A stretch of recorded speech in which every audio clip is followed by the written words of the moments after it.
If every American gun owner somehow came together and formed one giant army, could they actually defeat a real professional military?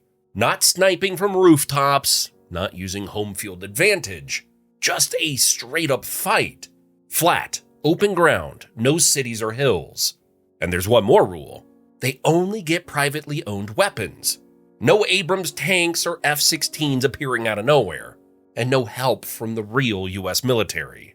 So what happens if this American citizen army actually walks out onto that field?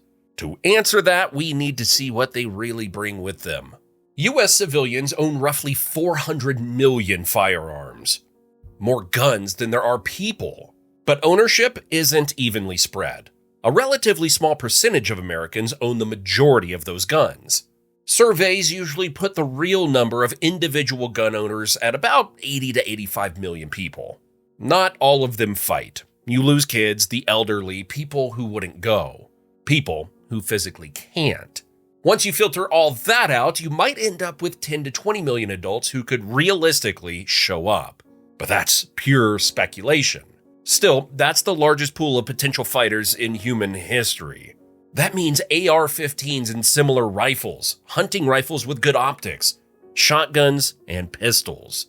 Plenty of people also have plate carriers, night vision gear, thermal scopes, and civilian drones.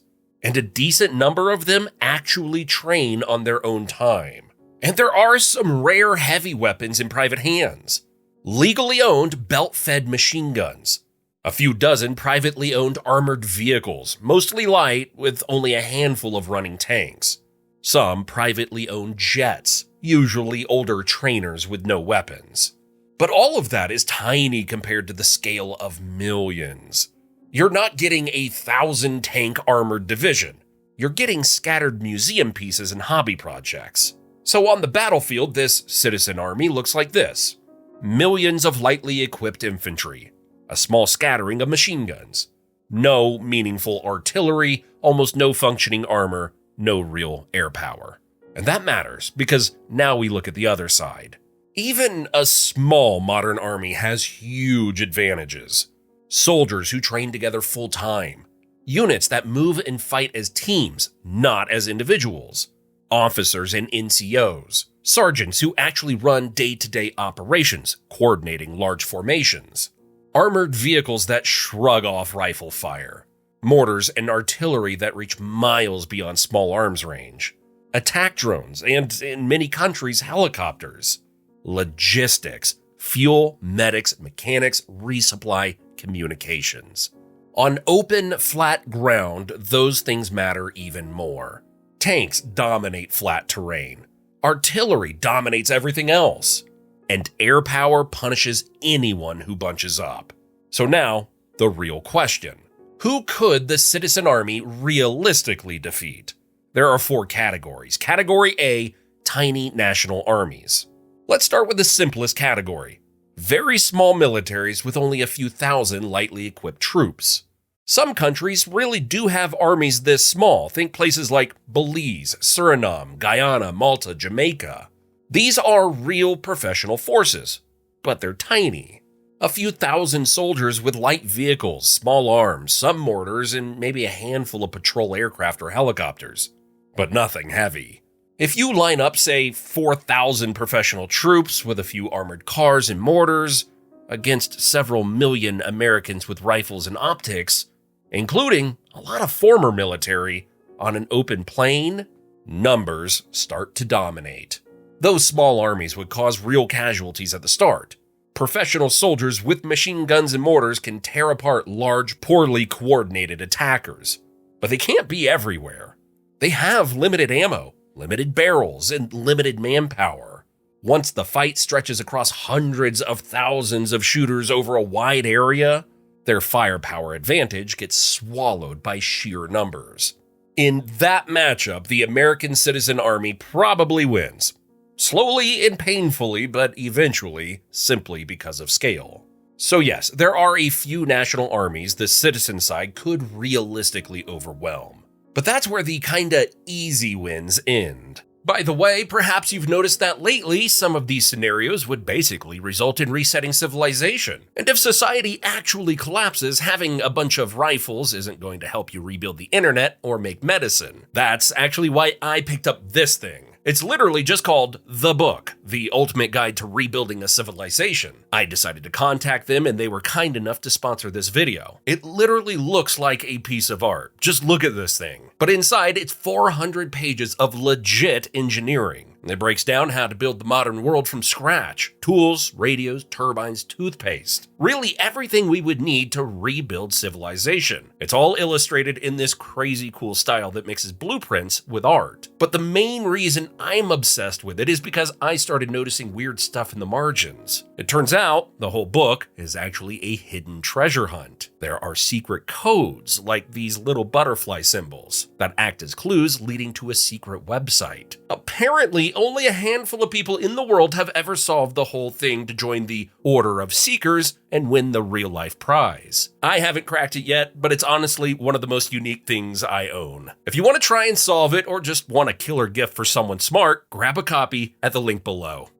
Category B, lightly mechanized armies. This is where things get interesting. Now we're talking about countries with 8,000 to 15,000 active troops, some armored cars, maybe a few tanks, basic artillery, and at least a small air force. This doesn't sound like much compared to millions of civilians until you remember what heavy weapons do on open ground.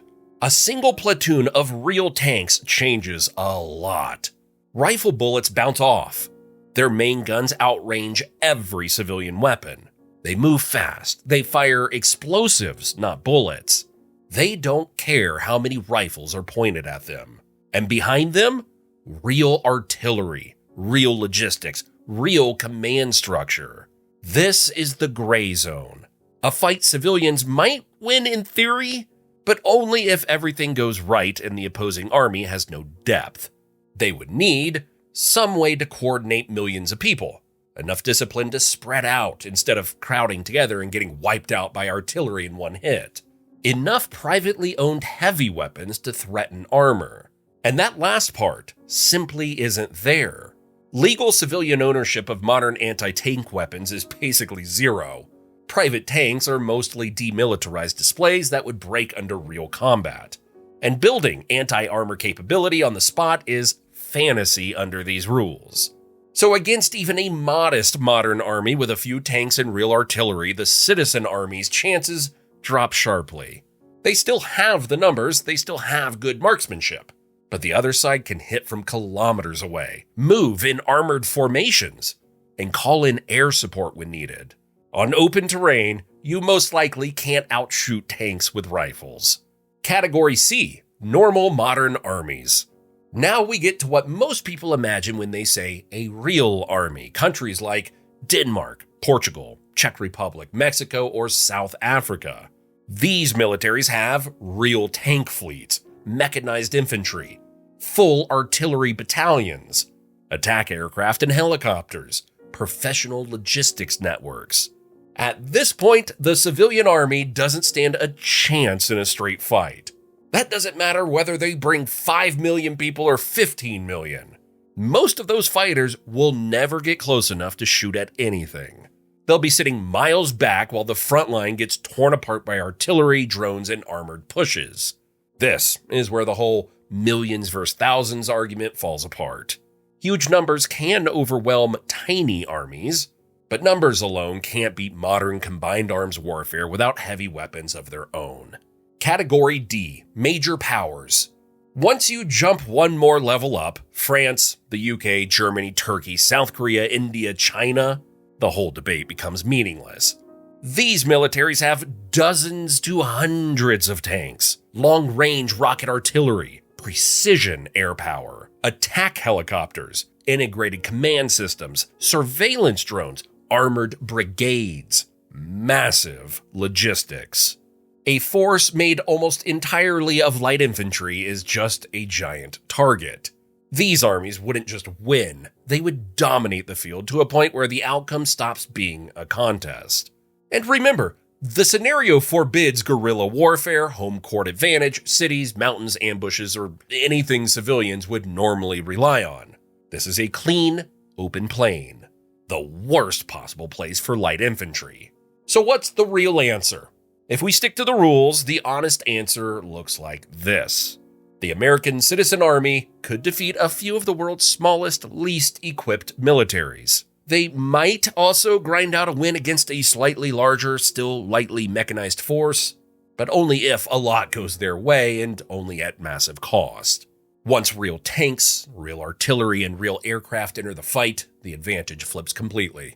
Numbers and rifles can only take you so far.